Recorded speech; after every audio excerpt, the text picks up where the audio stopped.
It's Thursday. Quite literally one of the most boring days of the week.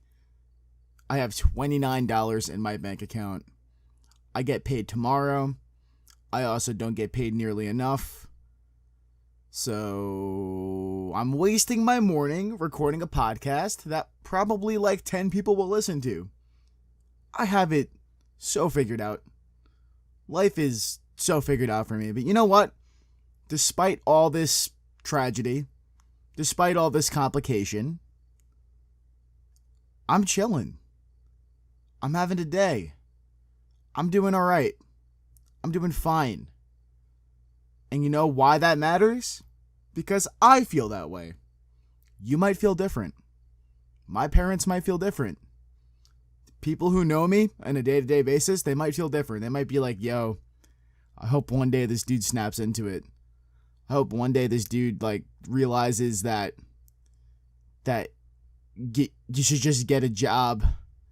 You should just, focus your time on something that's gonna be a sure thing. Why are you trying so hard to do this? I don't even know what type of rant I'm going on right now. How's everybody doing today? Welcome to episode 2 of A Random Thought I Had, a podcast by Matt Cozy.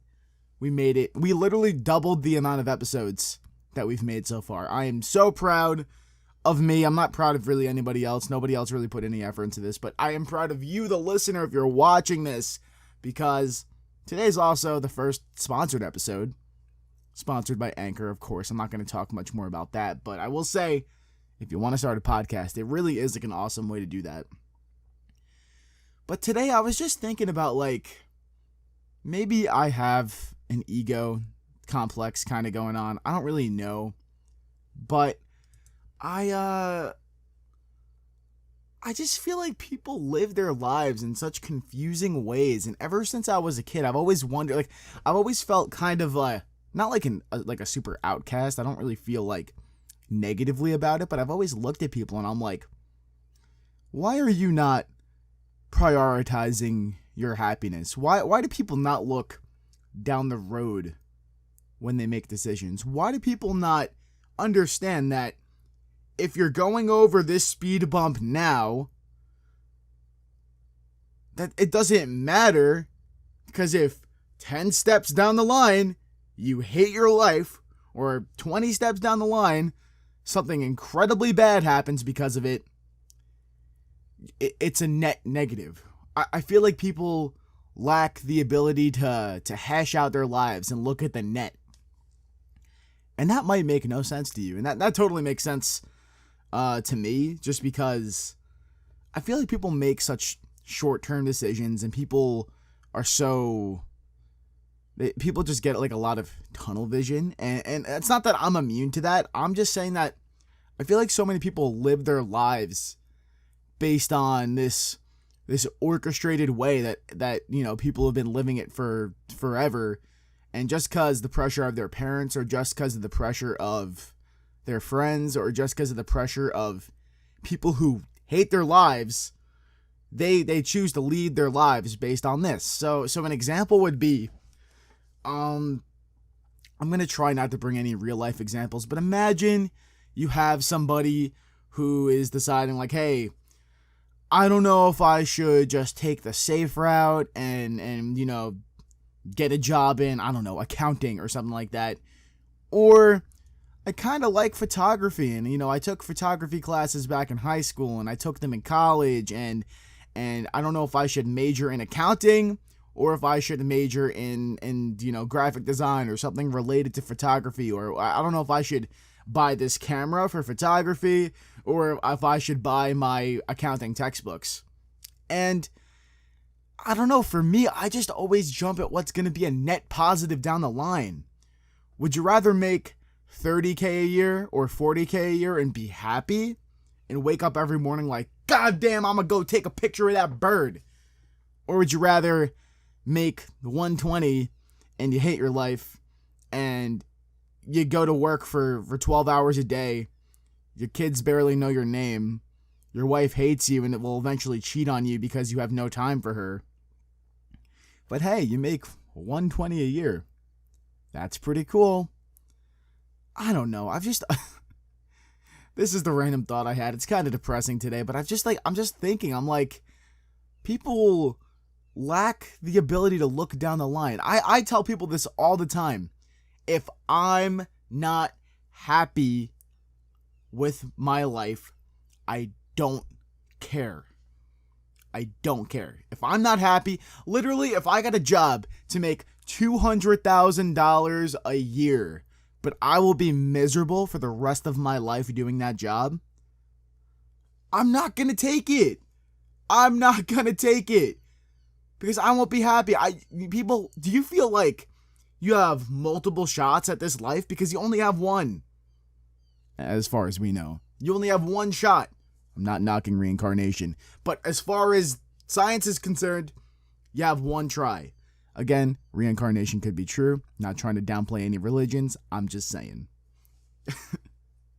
And I just feel like so many people make these short-term, not looking towards the end of the road decisions, and I'm so sympathetic to it, because I'm like, obviously they're going to feel this way if they're bred to be this way from birth by their parents. If your parents give you the rules to the game, and it's a flawed logic, and it's a flawed rule to the game, you're still gonna hold it to this high appraisal because your parents taught you that. And I don't know, because my parents really didn't give me a rule book. My mom just wanted me to graduate high school and try college. That was her only stipulations. That's the only thing she ushered on to me. And even then, when it came to college, I completely figured that out for myself. My mom just said, hey, I would like you to figure out college. She didn't say, you better go to college or else your family's gonna hate you because I can't talk to the neighbors about what school my son goes to. Like, no. My mom just said, hey, if you could figure out college, at least try community college, I'd really appreciate it. I want you to be set up. And that's how you have a conversation with your kid. Not, I need to talk to Aunt Gretchen about what school you're going to, so you better apply to this school and that school and this school, and you're going to go to private school and you're going to blah, blah, blah, blah, blah. Like, no. If the kid's miserable, the kid's miserable. Like, it's just like, so stupid, man. It's so stupid. And I get, like, people have the philosophy like, oh, money can't buy happiness, but it sure can help, and it could buy safety. Yeah, sure, okay. But you know what? Like, I'm okay with driving my Honda Civic the rest of my life. If I'm happier doing it, I don't give a shit about a Lamborghini or driving a Mercedes or anything like that. If I'm happy, I'm cool chilling in my coupe Honda Civic from 2001, okay? I'm chilling as long as I'm happy. It's just like, it's so crazy because even like I work a minimum wage job and I like my job. I really do. I think it really is like a good opportunity. Many of you guys know where I work. I work at a coffee shop, a very popular one. And I see a lot of people I see people prioritizing a minimum wage job as if it's life or death. And that's cool. If you're going for a promotion, if you're looking to move up in the company, if you're looking to, I don't know, just get to that next level because that's what you want to do, I totally respect that. But I feel like people sometimes, and this goes for every person I know who works minimum wage. This isn't just my job. I'm just saying I see people in general who work minimum wage build it up in their head, build up this job in their head to be the make all, be all, end all, whatever you want to consider it to be, and not realizing that it's like, bro, you make $10 an hour here. It's not life or death. Your mental health comes first. What makes you happy comes first. The building blocks to your life and the moving pieces within it come way before this minimum wage job that doesn't give a fuck about you. If you work minimum wage, your employer doesn't give a shit about you. They don't care at all. If they could save $10,000 a year and hire somebody and not have to pay them, you would be fired in 30 seconds. That is literally a rounding error. They would can your ass in a second. They don't care about you. But can you get value from minimum wage jobs? Absolutely. Absolutely. But unless you make the same amount of money as your boss, you should not be expected to care as much as they do. If you're going for a promotion, fine. That's you sticking out your hand and hoping that somebody grabs it. But if you are a minimum wage employee and you're there to make minimum wage and just to make money until you can move on to a bigger opportunity somewhere else, you do not have to care even a fraction of what your boss does. And the lack of the ability to look down the line and prioritize your happiness makes people get caught into this like weird cycle where they're just bending over backwards for this job and getting fucked over and getting all sorts of mentally fucked up because humans are a victim to routine. That's how we've evolved to get to the point where we are.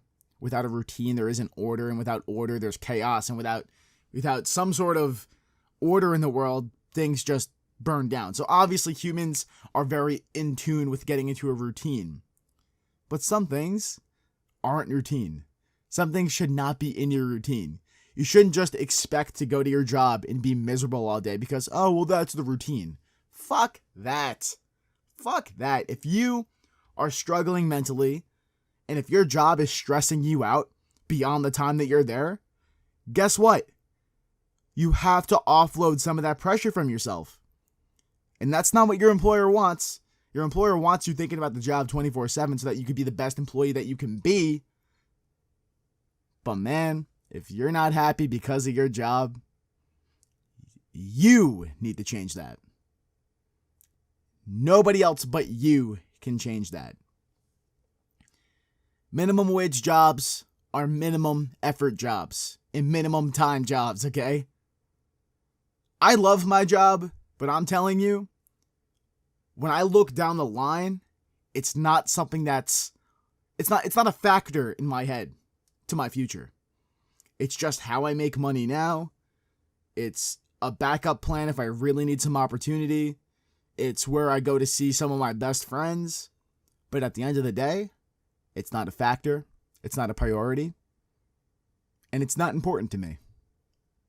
And a lot of people will look at that and be like, yo, what a bullshit artist, what a slacker, this guy just wants to do nothing all day, he's so lazy. Like, no, I just know my value. I just have like a little bit of self-esteem. I'm telling you, minimum wage jobs take advantage, and not all minimum wage jobs that is, but these minimum wage jobs who don't give a shit about you just take advantage of people who are willing to put up with the fact that people don't care about them. And if an entity or if a person doesn't care, they are not worth anything. They're not worth value. Because you keep somebody in your life because they care, right? You think about people because they care. You know, caring is kind of like the currency of a relationship. If somebody doesn't care, you prioritize them less, you care less about them, and it fizzles out. So why is that any different than your employer? Oh, I make money. I gotta pay bills. Okay, but there's a million minimum wage jobs out there. It's easier now than ever because of the internet to make money. I just think that, I don't know, man. It's so like black and white to look at your situation and think, well, I guess this is my life and I guess I have to be unhappy. Fuck that. Fuck that. Unless there's very, very extreme circumstances, you do not have to be unhappy. You can get yourself out of the situation. You can get yourself out of that rut. And honestly, it might just come from a mindset thing. You could be in the job you don't like, but you got to scale back your investment in it. Your sense of self can't come from a company that's going to knock you off if there's a rounding error. That's all I'm saying, man. Human beings are absolute slaves to their routines, enslaved to kind of like the simulation that's been fed to them. And by simulation, I just mean like the life, the list of rules that they've been given since birth. And a lot of those schematics don't lead to happiness. So sometimes you got to rewrite your schematic. That's what I've had to do. Not to like expose myself, but my parents really didn't teach me a lot about being happy. I've had to kind of write that script for myself. I have amazing parents, by the way. I love my parents, but I'm just saying that not all parents really can focus on that, because they're focused on other things like putting a roof over their children's head and making sure they're taken care of financially and blah, blah, blah. I totally get that.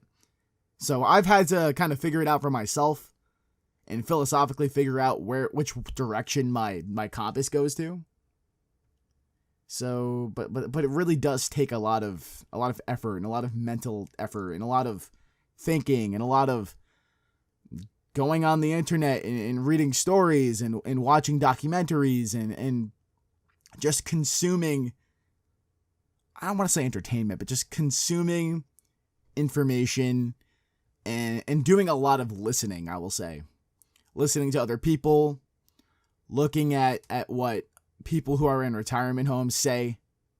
A lot of people who are on their deathbed don't talk about, like the things that they did or the things that they were doing, but kind of what they didn't do and what they had to put up with and things that they really wish that they did. And if you live 80 years in a cycle that you're not happy with because you think that that's how life is supposed to go, you're gonna regret that shit. You're gonna. And I guess my philosophy about the way life should be has a lot to do with not wanting to regret it and not wasting my one shot at this life thing. Obviously, unless reincarnation is a thing. I wish reincarnation's a thing, honestly. I would love to come back as like maybe not a tree because those are getting extinct. But maybe I'd like to come back as like a cat. I'd like to try that. Cats don't have to work minimum wage either, so that's awesome. All right, guys, I think that's going to be episode 2 of the podcast. Today was a much more somber episode. Let me know if you guys like when I do these kind of philosophical talks.